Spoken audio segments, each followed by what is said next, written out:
അപ്പം നമുക്കിന്ന് വളരെ ടേസ്റ്റി ആയിട്ടുള്ളൊരു ചൊടുക്കനെയുള്ളൊരു പരിപ്പ് കറി ഉണ്ടാക്കിയാലോ. അതായത് പരിപ്പ് കുത്തി കാച്ചിയത്.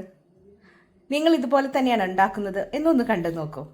പരിപ്പ് കറി ഉണ്ടാക്കാൻ വേണ്ടിയിട്ട് ഞാനിവിടെ മസൂർ ദാലാണ് യൂസ് ചെയ്തിരിക്കുന്നത്. നിങ്ങൾക്ക് വേണമെങ്കിൽ തൂരപ്പരിപ്പ് അല്ലെങ്കിൽ സാമ്പാർ പരിപ്പ് ഉപയോഗിക്കാം. ഇതിലേക്ക് ഒരൽപ്പം വളരെ കുറച്ച് മാത്രം വെളിച്ചെണ്ണ, 1/2 ടീസ്പൂണൊക്കെ മതി, ചേർത്ത് കൊടുക്കുന്നുണ്ട്. ഇനി ഇത് നമുക്ക് നല്ലതുപോലെ വേവിക്കാം. ഞാൻ പരിപ്പൊന്നും വേവിക്കുമ്പോൾ സാധാരണ ഉപ്പിടാറില്ല. അതുകൊണ്ട് തന്നെ നമുക്കിനി കുക്കർ അടച്ചു വെച്ച് നല്ലതുപോലെ ഒന്ന് വേവിക്കാം.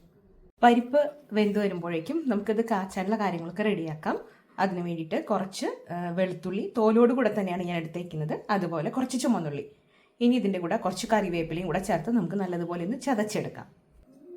നമ്മുടെ ഉള്ളിയും അതുപോലെ വേപ്പിലൊക്കെ നല്ലതുപോലെ ചതച്ചെടുത്തിട്ടുണ്ട്. നമ്മൾ നന്നായിട്ട് ചതയ്ക്കുമ്പോഴാണ് നമ്മുടെ വെളിച്ചെണ്ണയിലിട്ട് മൂപ്പിക്കുമ്പോൾ അതിന് നല്ലൊരു ഫ്ലേവർ ഉണ്ടാവും, അല്ലെങ്കിൽ നല്ലൊരു അരോമ കിട്ടുക. ഇനി ഇതിലേക്ക് ഞാൻ ഉപയോഗിക്കുന്നത് ചതച്ച മുളകാണ്. അപ്പോൾ നമുക്കിനി പരിപ്പ് വെന്തോ നോക്കാം. പരിപ്പ് ഇവിടെ നല്ലതുപോലെ വെന്ത് നല്ല സെറ്റായി വന്നിട്ടുണ്ട്. ഇനി നമുക്കിത് കാച്ചിയെടുക്കാം. ഞാനിവിടെ ചീനച്ചട്ടി വെച്ചിട്ടുണ്ട്. ഇതിലേക്ക് വെളിച്ചെണ്ണയാണ് ഒഴിച്ചു കൊടുക്കുന്നത്. 1 ടീസ്പൂൺ വെളിച്ചെണ്ണ ഒഴിച്ചു കൊടുക്കാം. ഇനി ഇതിലേക്ക് ചതച്ച് വെച്ചേക്കുന്ന ഉള്ളി വേപ്പിലൊക്കെ ഇട്ട് കൊടുത്തു. നല്ലതുപോലെ ഒന്ന് വഴന്നു വരുമ്പോൾ നമുക്ക് ചതച്ച മുളക് ചേർത്ത് കൊടുക്കാം.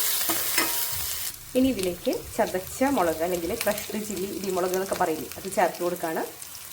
ഒരു വലിയ ടീസ്പൂൺ അളവിൽ നിറച്ച് തന്നെ നമുക്ക് ചേർത്ത് കൊടുക്കാം. പരിപ്പൊക്കെ ആകുമ്പോൾ കുറച്ചൊരു ചൊടി ഉണ്ടെങ്കിലല്ലേ ടേസ്റ്റ്.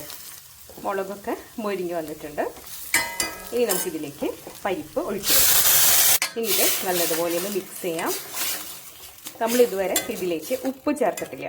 അപ്പോൾ ഈ സമയത്ത് ഉപ്പ് ചേർത്ത് കൊടുക്കാം. ഇതിലേക്ക് ആവശ്യത്തിനുള്ള ഉപ്പ് ചേർത്ത് കൊടുക്കാം. ഇനി നമുക്ക് സ്റ്റവ് ഓഫ് ചെയ്യാം. ഉപ്പ് നല്ലതുപോലെ ഒന്ന് മിക്സ് ചെയ്തിട്ട് കൊടുക്കാം. ഇനി ഒരു ഫൈനൽ ടച്ചിന് വേണ്ടിയിട്ട് നമ്മളൊരു അല്പം പച്ച വെളിച്ചെണ്ണ അതിൽ ഒഴിച്ചു കൊടുക്കുന്നുണ്ട്. നിങ്ങളിത് ചെയ്യാറില്ലെങ്കിൽ ഒന്ന് ചെയ്ത് നോക്കൂ, നല്ല ടേസ്റ്റാണ്. അതുപോലെ കുറച്ച് കരിവേപ്പില നമുക്ക് കൈ വെച്ചൊന്ന് തിരുമ്പി അതും കൂടെ ഒന്ന് ചേർത്ത് കൊടുക്കാം. അങ്ങനെ നമ്മുടെ വളരെ സിമ്പിളായിട്ടുള്ള പരിപ്പ് കുത്തി കാച്ചിയത് അല്ലെങ്കിൽ പരിപ്പ് ഒന്നുകൂടാതെ കാച്ചിയത് റെഡി ആയിട്ടുണ്ട്.